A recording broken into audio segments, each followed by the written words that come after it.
போகாது, எல்லாம் உள்ளதான் வரும். ஏனென்றால் பழைய ஓலையை வைத்து கட்டப்பட்ட வீடு, புது ஓலை இல்லை. புது ஓலைன்னா தண்ணி வரும், தண்ணி அப்படி போயிடும், எல்லாம் உள்ளதான் வரும். அப்போ அதில் நாங்கள் எங்கே குளிப்போம்? ஓப்பனை தான் குளிக்கணும், அவளும் ஓப்பனை தான் குளிக்கணும். எத்தனை கண்ணு மேய்ஞ்சிருக்கும் இல்லை? யோசிச்சு பாருங்களேன். அவள் பார்க்குறதுக்கு அருவருப்பாக இருக்கும்ல, இல்லை அவளே நினச்சிருப்பா இல்லை, ஐயே நான் ஒரு வாலிப பொண்ணு, 2 பத்த பருவம் நான் இளமையாக இருக்கிறேன், எத்தனை கண்கள் ரோட்டில் பஸ்ஸு போகுது, வண்டிகள் எல்லாம் போயிட்டுருக்கும், நான் ஓப்பனாக குளிக்கிறதெல்லாம் பார்த்துட்டு தானே போகணும், இருக்கலாம் இல்லை? அதான் வெட்கம். கிறிஸ்தவன்னா வெட்கந்தாயா முதல் படி. நீங்கள் ஏறுகிற படி முதல்ல வெட்கத்தை காணாமல், தரித்திரத்தை காணாமல், நிந்தையை காணாமல் ஒரு கிறிஸ்தவன் வாழ முடியாது. பாடுகள் தான் ஐயா சொர்க்கம் உங்களுக்கு. உற்சம கையை தட்டுங்க. அல்லேலூயா. பாடுகள் வரும்போது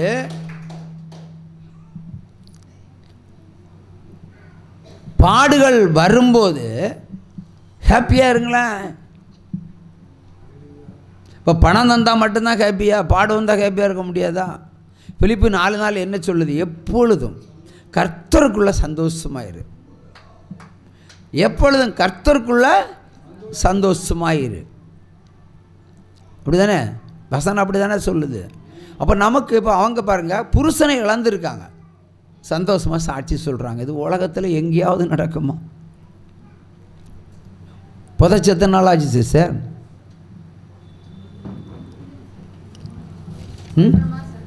1.5 மாதம் 45 நாட்களில் எந்த ஊழிய எண்ணெயில் நீங்கள் உலக்க வச்சு அடிக்க வேண்டியவங்க இல்லையா? அப்படி தானே சார்? நீங்கள் எப்போ அடிக்க மாட்டீங்க, அது ஓகே. நீங்கள் ஜீவொலிக்கு வித்தல்லவா அடிக்க மாட்டீங்க. இருந்தாலும் உலக பிரகாரமாக சொல்கிறேன், ஒரு துக்கம் சொல்லியே சாகடிச்சு போட்டார் JPR பாஸ்டர். இவனை விடப்படானில்ட்டு திருப்பூரில் இருந்து இரும்போலைக்கு எடுத்துக்கிட்டு இங்கே வந்திருக்கானோ. ஆனால் வந்தால் இங்கே சாட்சி சொல்லி வந்திருக்காங்க. சாட்சி சொல்லு. புருஷனை இழந்த வரவும், ஏனென்றால் பரலோகத்தில் அவர் இருக்கிறார் என்ற சந்தோஷம் அவங்களுக்கு. ஒரு சம கையை தட்டுங்க. கர்த்தர் கொடுத்தார், எடுத்தார், அவ்வளோதான், நேரம் முடிஞ்சு போச்சு. ஒப்பார் வைக்கல. திரும்ப திரும்ப கேட்பாங்க, போனங்கிட்ட கிடக்கு, அவர் இப்போ எங்கே இருக்கார்? அப்படி தானே கேட்டீங்க? பரலோகத்தில் இருக்கார். அவங்க கூப்பிடும்போது ஜெபம் பண்ணும்போது சொல்கிறாங்க, வந்து காரி துப்புங்க, என் புருஷன் பிழைக்கணும். ஆனால் இயேசு அங்கே போனார், 7வது படியில் நின்னார்.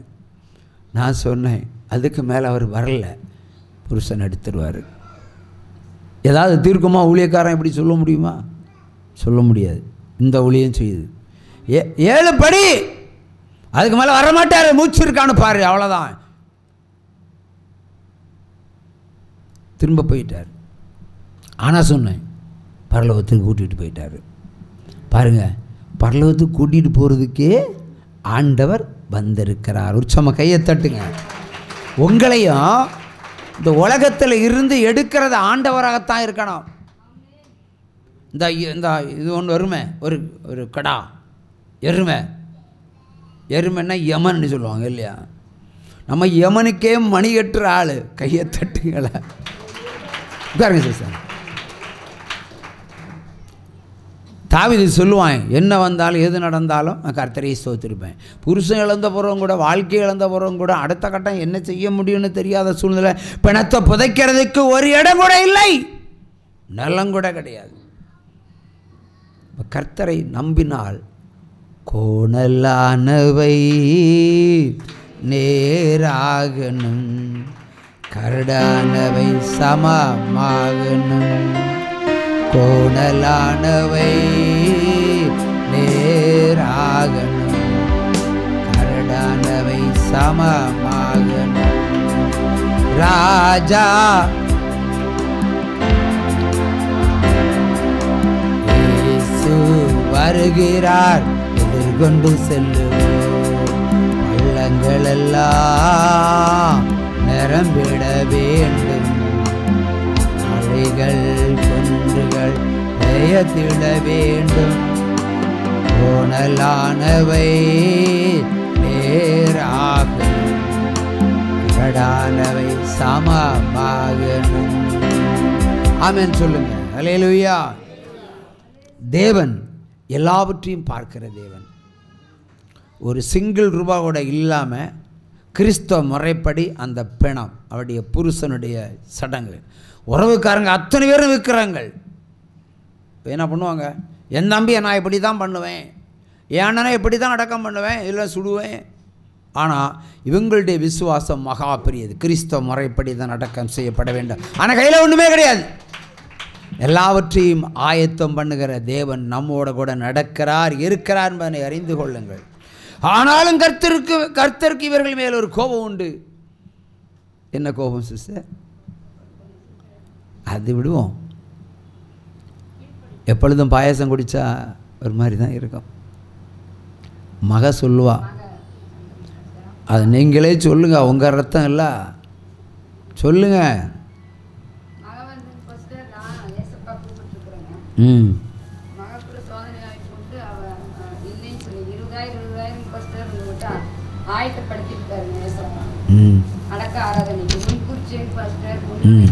அது ஓகே சிஸ்டர், அது ரைட்டு. என்ன மக சொன்ன வார்த்தை? என்ன? கடவுள் இல்லை. தகப்பன் இறந்ததும் ஒரு மகளுடைய வாயிலிருந்து வந்த வார்த்தை, இயேசு உயிரோட இல்லை என்று சொன்னார்கள். அந்த இடத்துல உயிரோடு இருக்கிறாருன்னு மகளும் சொல்லியிருந்தா உதயகுமாரை எழுப்பி இங்கே கொண்டு வந்து நிறுத்தி இருப்பேன். கர்த்தரால் கூடும் தான். அப்பவே சொன்னேன், கர்த்தருடைய கோபம் ஏன் முடியாது? செத்தவங்களை பிழைக்க வச்ச ஊழியந்தான். ஒரு குழந்தைய கொண்டு வந்தாங்க, நடுராத்திரி 12 மணிக்கு உட்காருங்க, குழந்தைய கொண்டு வந்தாங்க. கல்லறை வெட்டுறதுக்கு குழி வெட்டுறதுக்கு ஆயத்தம். என் ஊழியத்தில் நம்ம பைபிளில் என்ன இருக்கிறதோ அதைத்தான் இந்த ஊழியத்தில் அவனு செய்வார். நள்ளிரவு 12 மணிக்கு, நள்ளிரவு 12 மணிக்கு. அதுக்கு முன்னாடி இதே மண்ணில் நாங்கள் ஓப்பன் பிளேஸில் நாங்கள் சேவரை போட்டு உட்காருவோம், இருப்போம். இருந்தவர் தான் எல்லோரும் போனவர் நாங்கள் சைஸாக உருண்டு படுத்துருவோம். அதுக்கு முன்னாடி சொன்னார், ஒரு தொட்டிலை காண்பித்தார். தரிசனத்தின் மூலம் ஆண்டவர் பேசுவார் என்பது உண்மை. தொட்டிலை காண்பித்தார். அதில் ஒரு பாடல் வரியும் தந்தார். அல்லேலூயா, அல்லேலூயா. யாரையோ காப்பாற்ற போகிறான்னு மட்டும் தான் தெரியும், ஆனால் யாரை காப்பாற்ற போகிறான்னு தெரியாது. அன்னைக்கு உதயமான பாடல் தான் அந்த பாட்டு. அல்லேலூயா. ஒரு சம கையை தட்டி, நான் உன்னை தெரிந்து கொண்டேன், நான் உன்னை நடத்தி செல்வேன், நான் உன்னை தெரிந்து கொண்டேன், நான் உன்னை நடத்தி செல்வேன். களி கூறு, களி கூறு, களி கூறு, என் மகனே கலங்காதே, என் மகளே கலங்காதே, கர்த்தர் புதியன செய்திடுவார், கர்த்தர் புதியன செய்திடுவார், அதை இன்றே நீ காண்பாய், அதை இன்றே நீ காண்பாய். அல்லேலூயா, அல்லேலூயா, அல்லேலூயா, அல்லேலூயா, அல்லேலூயா, அல்லேலூயா, அல்லேலூயா, அல்லேலூயா, அல்லேலூயா, அல்லேலூயா, அல்லேலூயா, அல்லேலூயா. இந்த பாட்டை அன்னைக்கு எழுதி பாடிக்கொண்டிருக்கிற வேளை ஒரு குழந்தை மட்டும் தொட்டில் படுத்து கிடக்கிறதை பார்த்தார். அப்போ சொன்ன அந்த குழந்தை மரித்து போகும் என்று சொன்னார். யார் குழந்தைன்னு தெரியாது. இந்த குழந்தை மரித்து போகும். அப்போ அந்த ஆண்டவர் சொல்கிறார், அந்த மரித்து போகிற குழந்தைக்காக தான் அந்த பாடலை பாடுறாரு. நான் உன்னை தெரிந்து கொண்டேன், நான் உன்னை நடத்தி செல்லுவேன். இப்போ உங்களை தேவன் தெரிந்து கொண்டு நடத்தினால் சாவு வருமா? வராது. அவர் கைவிட்டால் மட்டும்தான் வரும். இல்லையா? இப்போ இந்த பாடலை பாடிட்டு இருக்கும் ஆண்டு சொன்னார், நீ இன்னைக்கு உன் வீட்டுக்கு போயிருந்தார். வீட்டுக்கு போயிருன்னு சொன்னார். அங்கே போகிறதுக்கு தான் பயம். என் வீட்டில் நான் போகிறதே பயம். ஏனென்று சொன்னால் அங்கே இருக்கிற சகோதரன் எந்த நேரம் என்னை வெட்டி போடுவான்.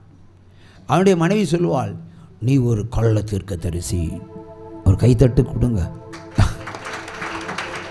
நீ ஒரு கள்ள தீர்க்கதரிசி. நீ உண்மையுள்ள ஊழியக்காரனாக இருந்தால் உன் பேரில் இருக்கிற சொத்தை என் புருஷன் பேரில் எழுதுவி. என்ன பிஸ்னஸ் பாருங்க. ஒரு கையை தட்டுங்க. ஆஸ்தி, மொத்த ஆஸ்தி இழந்திருக்கிறோம், பேண்ட்டு சட்டை இழந்திருக்கிறோம், காஞ்சிபுரம் பட்டுகள் துணிமணி எல்லாத்தையும் ஆண்டவர் சொன்னதுக்காக எல்லாம் இழந்துட்டோம். வேலைகளுக்கு தான் கொடுத்துட்டோம். அதில் ஒரு 7,000 ரூபா கிடச்சிது, அவ்வளோதான். அதில் வச்சு ஒரு பாத்ரூமை கட்டினோம். அந்த பாத்ரூம் தான் இன்றைக்கி நீங்கள் எல்லோரும் யூஸ் பண்ணுறீங்க. அல்லேலூயா. 12 பாத்ரூமுகள் இப்பொழுது. 12க்கும் நானும் மனைவியும் வெட்டின கூலி தான் இன்றைக்கு அந்த ரூம். அல்லேலூயா. ஒரு சும்மா கையை தட்டுங்க. அது சேலையனுடைய சரித்திரத்தை சொல்லும். என்னுடைய பேண்ட் சட்டினுடைய சரித்திரத்தை சொல்லும். பொய் பேசி சம்பாதித்த பணத்தை அது சொல்லும். அவைதான் பிடுங்கி பாத்ரூம் கட்ட வச்சுட்டார். நீ உத்தமனாக இருக்கணும், நீதிமானாக இருக்கணும், பரிசுத்தம் உள்ளவனாக இருக்க வேண்டும். இருக்கிறதே பிடுங்கிட்டார் ஆண்டவர். உற்சமா கையை தட்டுங்க. துணிமணியே பிடுங்கின தேவன். அல்லேலூயா. வேலையே தெரியாது. ஆனால் சொன்னார், நான் கூடவே இருக்கிறேன், நீ குழியை வெட்டுன்னு. உடனே நான் குழி வெட்டுவேன், மண்ணு சுமக்கிறது. இப்போ நான் மேஸ்திரி ஆகிட்டேன், வச்சு தாளாகிட்டான். சென்னையில் இருக்கும்பா 409 பேர் ஒரே அடியாக வந்திருந்தாலும் ஒரு குண்டூசி விழுந்தால் கூட வெளியே சத்தம் கேட்காது. அப்படி அட்மினிஸ்ட்ரேஷன் பண்ணுறவன் நான். சினிமா கம்பெனியாக இருந்தாலும் எனக்குன்னு ஒரு பவர் ஒன்று வச்சுருந்தார். ஒரு முறை ஏவிஎம் ஸ்டுடியோவில் ஒரு படம் பூஜை. நான் சொன்னேன், எனக்கெல்லாம் இன்ட்ரெஸ்ட் கிடையாது, நான் வரமாட்டேன்னு. என்ன ஆக்சுவலி அப்படி தான். உடனே எனக்கு மேனேஜரை அனுப்பிவிட்டேன். அவனை துரத்தி விட்டாங்க எல்லாரும். போய் அவரை கூட்டிகிட்டு வா, அவரை கூட்டிகிட்டு வான்னு. அவர் வழி இல்லாமல் இங்கே வந்தான். சாலிகிராமத்துக்கு வந்தான். சாலிகிராமம் இல்லை, அப்போ திருமங்கலம் ஈஸ்வர் காம்ப்ளெக்ஸ். மறக்க முடியாத ஒரு இடம். பிறகு வலுக்கட்டாமல் கூட்டிகிட்டு போனால் 2 பக்கமும் நம்முடைய ஆர்டிஸ்ட்கள் வரிசையாக நிற்கிறாங்க. நான் நினச்சேன் பெரிய எம்ஜிஆரோ பெரிய ஆள் வர்றாங்கன்னு. ஆனால் போனது இந்த ஜேபிஆர். உள்ளே போனால் மாலையெல்லாம் பூவெல்லாம் மாதிரியே தலைமையிலெல்லாம் போடுறாங்க. இல்லையா? ஒரு மரியாதை. அப்படிப்பட்ட ஒரு அட்மினிஸ்ட்ரேஷன். ஆனால் இங்கே எல்லாம் தலைகளையாக மாறிச்சு. பேண்ட் சட்டையே உருகிட்டார் பாருங்க. உங்கள்கிட்டையும் அப்படி தான். தீட்டான எதையும் வைக்க விட மாட்டார், பிடிங்கி எரிஞ்சிடுவார். அது பொன்னானாலும் வெள்ளியானாலும் துணியானாலும் எரிஞ்சிடும்.